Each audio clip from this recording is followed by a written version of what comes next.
todavía en el capítulo 1, y esta mañana, hermanos, les invito a leer los versículos 16 hasta el 21, es decir, hasta el final del capítulo. Son 6 versículos en lo que vamos a tener hoy la base de nuestro mensaje. Y dice así, segunda de Pedro capítulo 1, versículos 16 al 21. Porque nos hemos dado a conocer el poder y la venida de nuestro Señor Jesucristo siguiendo fábulas artificiosas, sino como habiendo visto con nuestros propios ojos su majestad. Pues cuando Él recibió de Dios Padre honra y gloria, le fue enviada desde la magnífica gloria una voz que decía: Este es mi Hijo amado, en el cual tengo complacencia. Y nosotros oímos esta voz enviada del cielo cuando estábamos con Él en el Monte Santo. Tenemos también la palabra profética más segura, a la cual hacéis bien en estar atentos como a una antorcha que alumbra en lugar oscuro, hasta que el día esclarezca y el lucero de la mañana salga en vuestros corazones. Entendiendo primero esto, que ninguna profecía de la Escritura es de interpretación privada, porque nunca la profecía fue traída por voluntad humana, sino que los santos hombres de Dios hablaron siendo inspirados por el Espíritu Santo. En esta última carta que Pedro escribe, aquí dice que va con diligencia, o sea, se va a esforzar, va a poner empeño. Procuraré con diligencia, dice en el versículo 15 que habíamos considerado el domingo anterior. ¿Y qué es lo que va a procurar? Que después de su partida, o sea, después de su muerte física, la iglesia, los creyentes, todos los que íbamos a leer alguna vez esta carta, pudiéramos recordar, como dice aquí, en todo momento, tener memoria de estas cosas que nos han quedado escritas. Cosas que leemos en el versículo 21 no se escribieron por la mera voluntad humana, sino por la inspiración del mismísimo Espíritu Santo. También Pablo dice lo mismo en 2 Timoteo 3:16, dice: toda la Escritura es inspirada por Dios. Más adelante, un versículo que no vamos todavía, en el cual no vamos a detenernos hoy, pero dice que así como ya hubieron falsos profetas, van a seguir surgiendo falsos maestros y falsos profetas, y por eso es tan importante que estemos, dice aquí, atentos en el versículo 19. Hacéis bien en estar atentos como a una antorcha que alumbra en lugar oscuro, a esas enseñanzas que tanto en el Antiguo como en el Nuevo Testamento nos hizo llegar Dios por medio de estas personas a quienes Él escogió para que escribieran su mensaje. Y dice: no siguiendo a fábulas artificiosas, sino porque Dios les llamó, Dios les encargó, Dios les llamó a ser sus testigos. Dice: como habiendo visto con nuestros propios ojos su majestad, así dice en el versículo 16. Muchos tienen la osadía de cuestionar las cosas que sabemos reveladas por medio de la Escritura. Y un argumento muy escuchado es: no, pero eso escribieron hombres nomás. Así dice el que cuestiona. Sin embargo, si nos ponemos a considerar un poquito cuál es la fuente del conocimiento de la humanidad, de las personas, y vamos a ir a la historia nomás. ¿Cómo nosotros conocemos la historia? ¿Cómo nosotros sabemos que hubo un día de octubre de 1492, ¿verdad, profesor? Cristóbal Colón llegó a una isla que se llamaba Guananí, ¿verdad? Así nos enseñaban en la escuela. ¿Cómo sabemos nosotros eso? ¿Cómo sabemos que don Rodrigo de Triana estaba ya de vigía y dijo: tierra? Aquel día llegó a una isla que era parte del continente, ¿verdad? Formaba parte del nuevo continente, del continente que estábamos. ¿Cómo sabemos eso? ¿Alguno de ustedes estuvo ahí en el barco o no? Claro que no. Sabemos porque se escribió. ¿Y quiénes escribieron? Escribieron los protagonistas, los testigos, así sabemos. Y nadie suele decir: no, ¿quién dijo va a saber quién descubrió América, si fue Colón o quién sí? No, por supuesto, así es como conocemos, así es como nos llenamos del conocimiento de las cosas. Ni tampoco alguno de ustedes participó de la revolución libertadora de mayo, ¿verdad? Nosotros sabemos que Pedro Juan Caballero, Molas Troche y otros dedos fueron los que estuvieron ahí, ¿verdad? Pero así conocemos, ¿verdad? Así sabemos, así es como se sabe, ¿verdad? Se sabe a través del relato de testigos calificados. Entonces, cuando se escribe la palabra de Dios, también Dios hizo así. Por supuesto, no va a venir a contarle a cada uno en cada generación como es que se hace de testigos, y lo que se escribió debe tener, por supuesto, veracidad. ¿Sí? Debe tener una cierta veracidad, tiene que ser verosímil. Y en el caso de la escritura, para quien quiera detenerse a investigar eso, las escrituras bíblicas tienen un testimonio mayor que muchos otros relatos que nosotros creemos y que no cuestionamos sucedido en la historia. Pero yo no voy a ocuparme de eso ahora.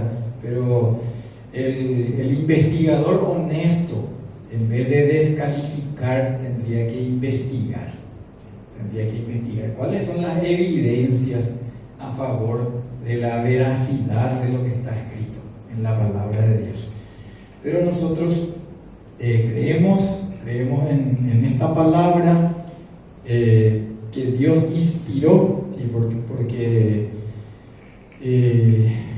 conocemos suficientemente lo que está escrito en este libro sin igual, que se escribió, como dice acá, no siguiendo fábulas artificiosas, sino porque ellos fueron testigos, y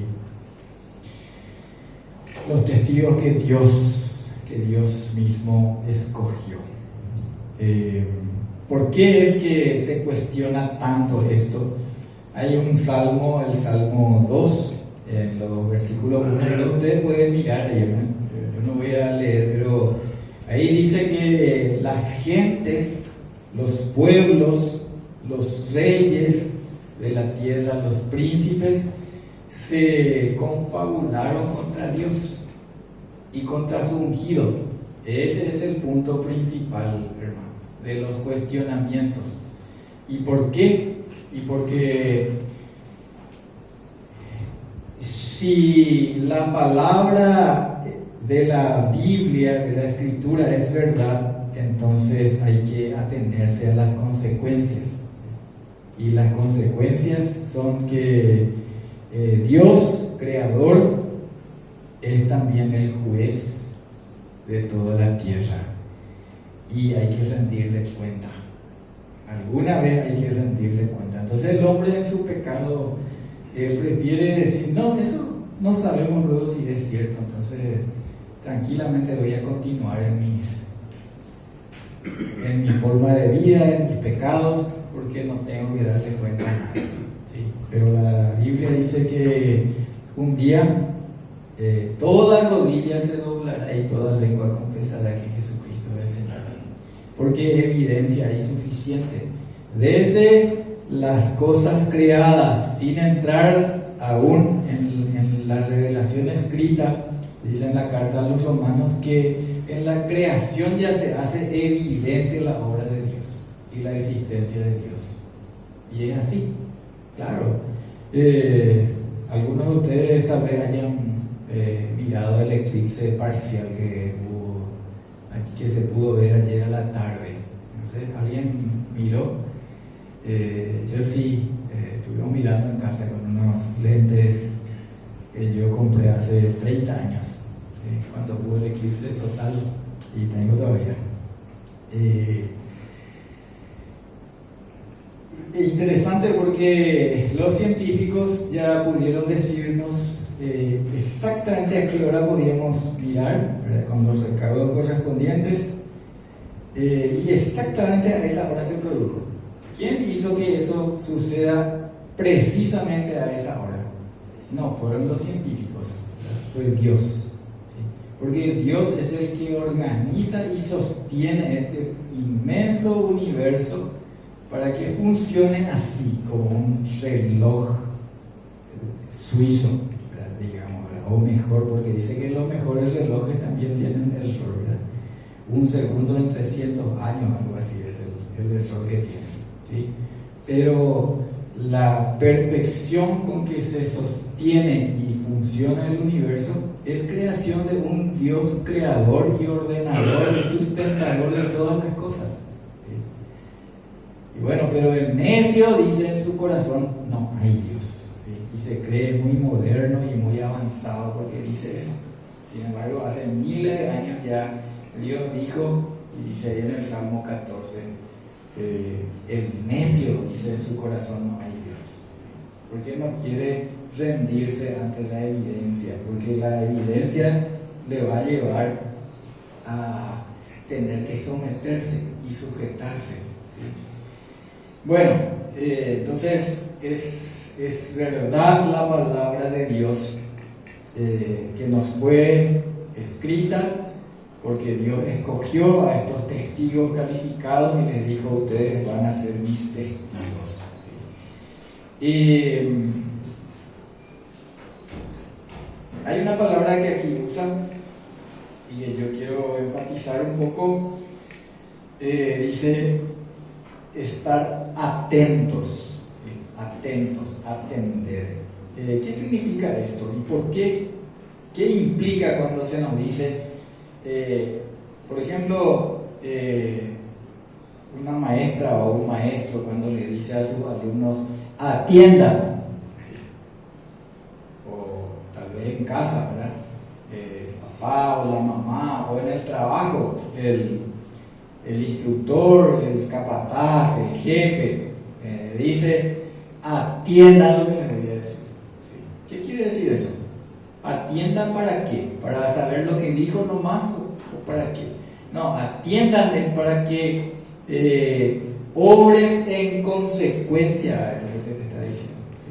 Entonces por eso Dios quiere que pongamos atención a sus palabras, porque vamos a tener que obedecer y obrar, actuar en consecuencia a esas palabras que Dios nos dice, ¿sí? Por eso es que Dios quiere que estemos atentos a la palabra profética de la Escritura, a toda la Escritura. Aquí dice a la palabra profética, a la palabra que nos quedó escrita que para nosotros se escribió, dice, no a cualquiera que dice que es profeta, ¿sí? Sino a lo que Dios dejó en su palabra, porque el cielo y la tierra van a pasar, pero mis palabras no van a pasar, dijo el Señor. Esto no es lo mismo con aquellos que se autoproclaman profetas, ¿sí? Porque de eso habla acá en el capítulo 2, ahí donde dice que hubieron falsos profetas entre el pueblo y van a seguir habiendo falsos profetas y falsos maestros, a quienes se puede también, Dios dice también cómo examinar, ¿sí? Pero eso corresponde a otro estudio. No vamos a tener tiempo para detenernos en eso hoy. ¿Por qué? ¿Por qué hacemos bien en estar atentos a esta palabra?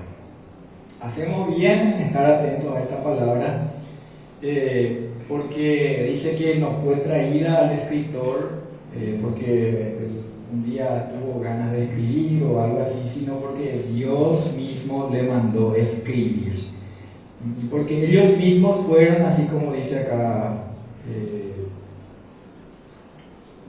dice aquí Pedro, ellos mismos fueron testigos, sus ojos vieron, sus oídos oyeron la voz de Dios mismo, dando testimonio acerca de su Hijo Jesucristo. Esa voz dijo de Jesucristo: este es mi Hijo amado en el cual tengo complacencia. Este es mi Hijo amado. ¿Por qué nosotros creemos que Jesús es el Hijo de Dios? Porque Dios mismo dijo eso. Dijo ahí en el monte de la transfiguración, dijo también en el momento del bautismo de Jesús en el Jordán: este es mi Hijo amado. Así que ninguno de ellos dijo algún disparate acerca de Jesús, sino que dijo lo que escucharon, que Dios declaró. Y que después corroboró, porque en la carta a los romanos dice que Dios declaró que Jesús es su Hijo por medio de su resurrección. Ahí corroboró, ahí confirmó que Jesús es quien dijo ser y quien el Padre dijo de él ser. Hay muchos falsos profetas, muchos mentirosos,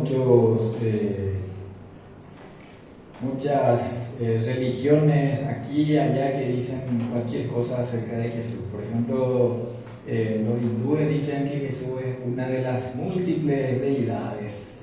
Los hindúes tienen miles de dioses. La vaca, los ratones, todos esos son sus dioses, ¿verdad?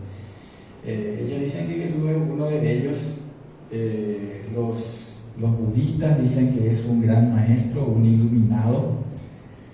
Para los musulmanes es uno de los grandes profetas, pero no es el Hijo de Dios, dicen, ellos niegan enfáticamente.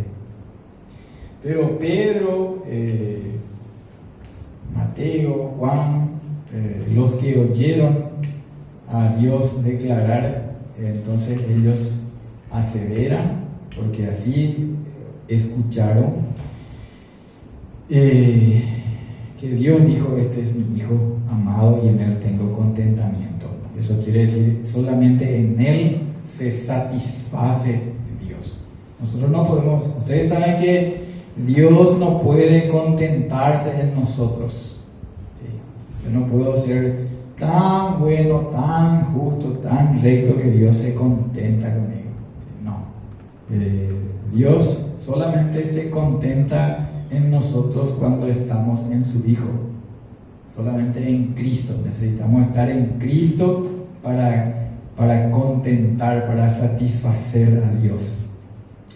San Juan dice también en el capítulo 1 del Evangelio de Juan, capítulo 1, versículo 14, dice, hablando de esto de haber sido testigos. Juan 1:14 dice: y aquel verbo fue hecho carne y habitó entre nosotros, y vimos su gloria como del unigénito del Padre, lleno de gracia y de verdad. El mismo apóstol Juan dice, en este caso en la primera carta de Juan, capítulo 1, versículos 1 al 3, dice así. San Juan capítulo 1, primera carta de Juan, capítulo 1, versículos 1 al 3, dice de esta manera: lo que era desde el principio, lo que hemos oído, lo que hemos visto con nuestros ojos, lo que hemos contemplado y palpado en nuestras manos tocante al verbo de vida, porque la vida fue manifestada y la hemos visto y testificamos y os anunciamos la vida eterna, la cual estaba con el Padre y se nos manifestó. Lo que hemos visto y oído, eso os anunciamos, para que también vosotros tengáis comunión con nosotros, y nuestra comunión verdaderamente es con el Padre y con su Hijo Jesucristo. Hemos oído, hemos visto con nuestros ojos, dice, palparon nuestras manos y le tocaron, como cuando Jesús entró ahí en aquella habitación que estaba cerrada y entró, se puso en medio de ellos, dice, y le dijo a Tomás, trae tu mano y mete tu dedo acá en el agujero de los clavos, y trae tu mano y mete acá en mi costado, y no vayas a ser incrédulo, sino creyente, ¿sí? Les hizo ver a ellos, ¿verdad? Entonces ellos pudieron salir y ser sus testigos calificados, absolutamente convencidos. Tal es así que cuando cuenta en el libro de los Hechos, que salían y testificaban y estaban ya conmocionando ahí, todos iban ya tras ellos, dice el relator, dice Lucas, que escribe el libro de los Hechos, y los principales ahí de entre los judíos ya estaban muy preocupados y le arrestaban, ¿verdad? Le arrestaban a Pedro, a Juan, y les azotaban y después les largaban y decían: nunca más hablen acerca de este hombre, ¿verdad? Y ellos salían, inmediatamente lo que hacían era volver a enseñar, ¿sí? Después les tomaban otra vez y le dijimos bien que no hablen más de eso. ¿Y qué respondían ellos? No podemos dejar de hablar de lo que vimos y oímos. Además tenemos que obedecerle primero a Dios antes que a los hombres, ¿sí? Entonces esa y después tranquilamente, pero le vamos a matar, y le empezaron a matar, y lo mismo más, le vieron morir a Esteban, ¿verdad? Igual ellos siguieron con la predicación. Claro, así es cuando uno sabe que lo que habla es cierto y que de eso depende su propia vida y la vida de todos aquellos que necesitan escuchar. Jesús pues le había dicho: no vayan a tener miedo a eso que les puede matar el cuerpo nomás. Al que hay que tener miedo es aquel que después de que ustedes estén muertos tiene todavía el poder para echarles en el infierno. Y eso la palabra de Dios llama la segunda muerte, ¿sí? Todos aquellos que no han creído en Cristo van a experimentar eso, pero los que han creído, los que han venido en arrepentimiento, dice la palabra de Dios, van a resucitar, van a estar en lo que se llama la primera resurrección. Y en Apocalipsis dice que los que participaron de la primera resurrección no van a experimentar la segunda muerte, que es cuando todos los incrédulos son echados al lago que arde con fuego y azufre, preparado para Satanás y la bestia y su profeta y los demonios.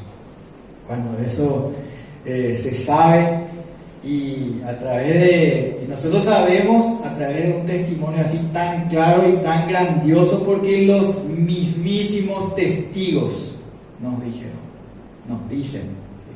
No es que nosotros sabemos porque yo escuché que alguien dijo que a él le dijeron que... No es así, ¿sí? ¿Quiénes nos dijeron a nosotros? Aquellos testigos que Dios les hizo ver y les encargó.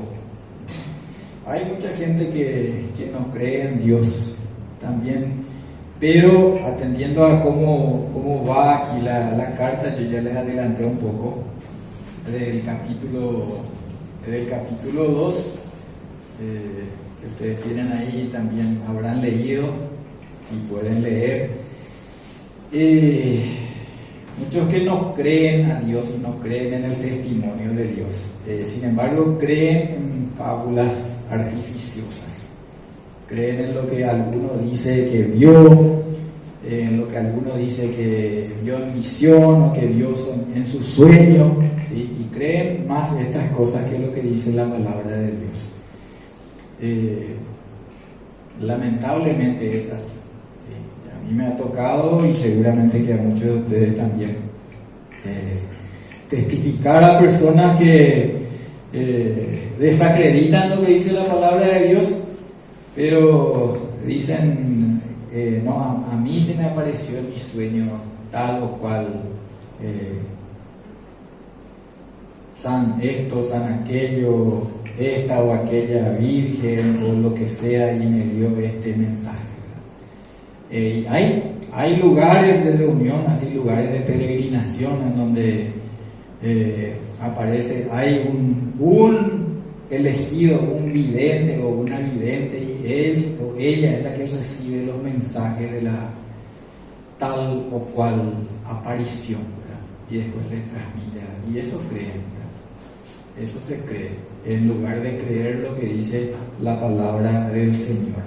En 2 Tesalonicenses, capítulo 2, les invito a mirar, segunda carta de Pablo a los Tesalonicenses, capítulo 2, dice desde el versículo 7, de esta manera, 7 hasta el 12. Porque ya está en acción el misterio de la iniquidad, solo que hay quien al presente lo detiene, hasta que él a su vez sea quitado de en medio. Y entonces se manifestará aquel inicuo, a quien el Señor matará con el espíritu de su boca y destruirá con el resplandor de su venida.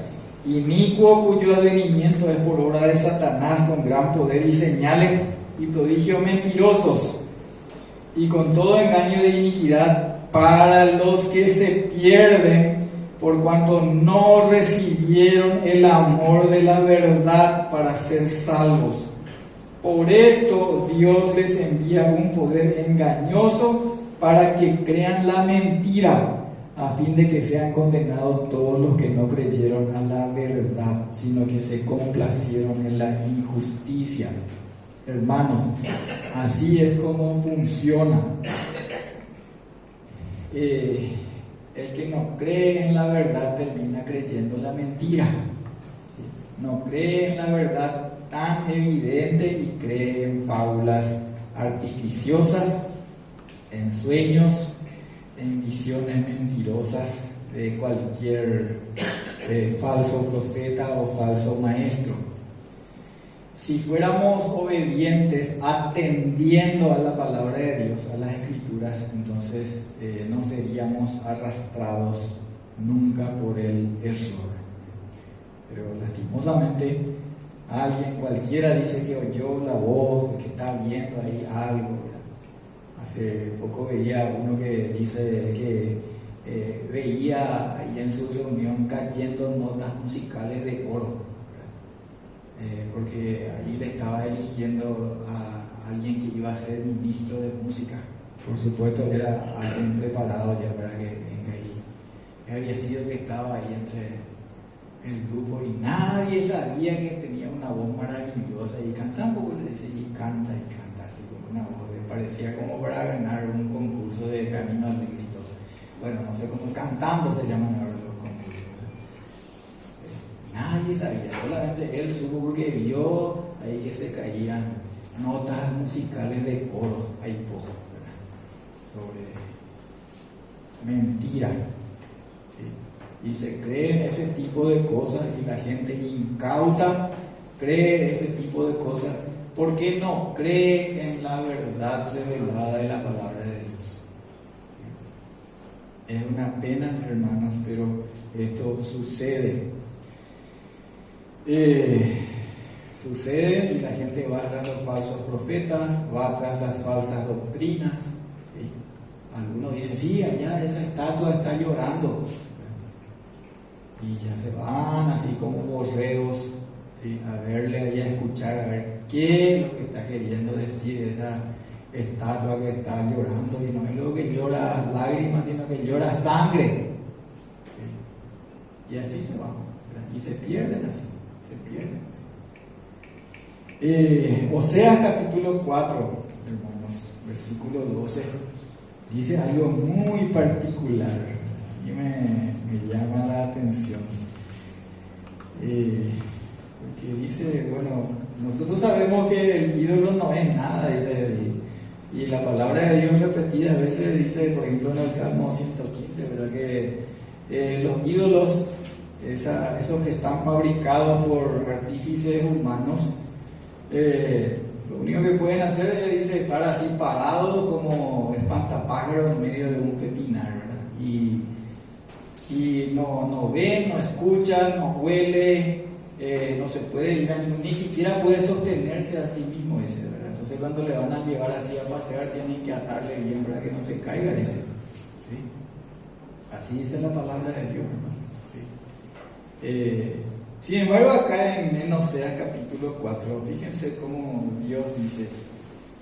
Oseas capítulo 4, versículo 12. ¿Sí? Ustedes ya pueden estar mirando ahí. Dice, mi pueblo a su ídolo de madera pregunta, y el leño le responde. Porque espíritu de fornicaciones lo hizo errar y dejaron a su Dios para fornicar. En el versículo anterior dice, fornicación, vino y mosto quitan el juicio. Así es, espíritu de fornicación es aquí en este contexto, la idolatría. La fornicación, el adulterio es la idolatría, porque Dios compara la fidelidad que le debía y que le debe su pueblo con la fidelidad que le debe el esposo a la esposa y la esposa al esposo.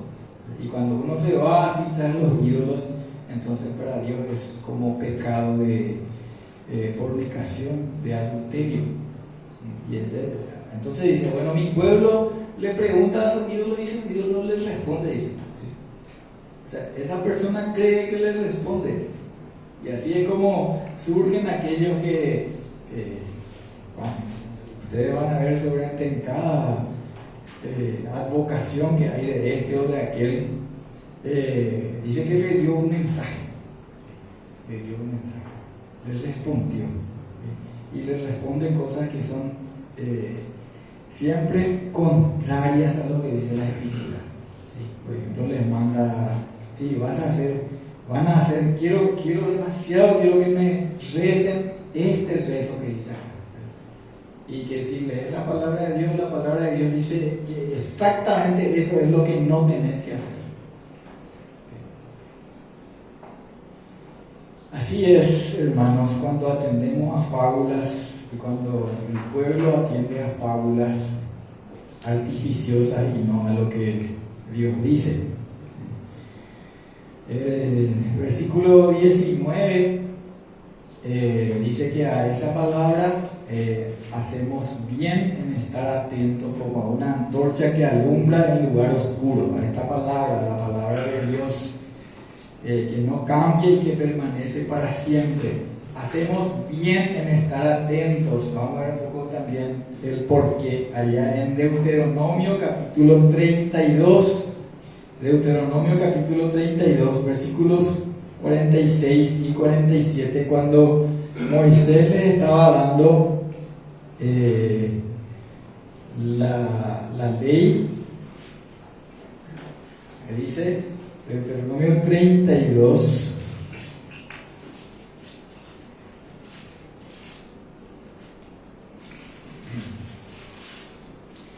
Y les dijo, versículo 46 y 47, y les dijo: aplicad vuestro corazón a todas las palabras que yo os testifico hoy, para que las mandéis a vuestros hijos, a fin de que cuiden de cumplir todas las palabras de la ley. Y en la primera parte del versículo 47 dice: porque no os es cosa vana, es vuestra vida. ¿Cuánta gente se lamenta de la inconducta? Y así luego dice la Biblia que iba a ser, ¿verdad? El proverbio dice: el hijo consentido es vergüenza para su madre. ¿Cuánta gente se lamenta por las cosas y por la inconducta, por la indisciplina y por las consecuencias después cuando es más grande se ven en sus hijos? Pero ¿por qué pasa eso, hermanos? Porque no atendemos a lo que dice la palabra de Dios. Porque dice muy claramente el Señor: estas cosas vos le vas a enseñar a ellos para que aprendan a tener temor de Dios. Atiendan, porque esto es su vida, dice. Esto es su vida, no es poca cosa, dice.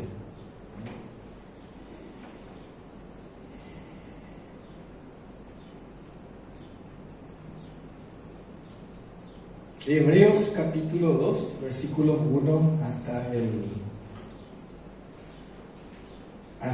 3. Hebreos capítulo 2, versículos 1 al 3. Dice también: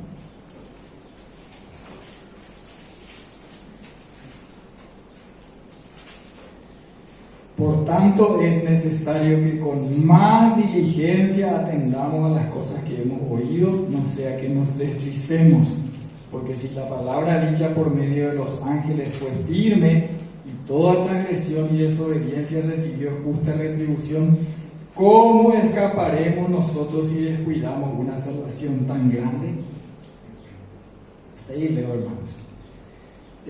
Y muchos otros pasajes yo tengo aquí anotado, pero es necesario abreviar, no quiero abusar del tiempo de ustedes también. Pero si quieren tomar nota, Juan 12, 47 y 48, Proverbios 5, 12 y 13, cómo tenemos que atender y cómo se lamenta después el hombre, porque dice: ¿cómo lo que no atendí? ¿Cómo lo que no hice caso a lo que usted me decía, a lo que me enseñaba? Voy a terminar leyendo Zacarías capítulo 7, 11 al 13.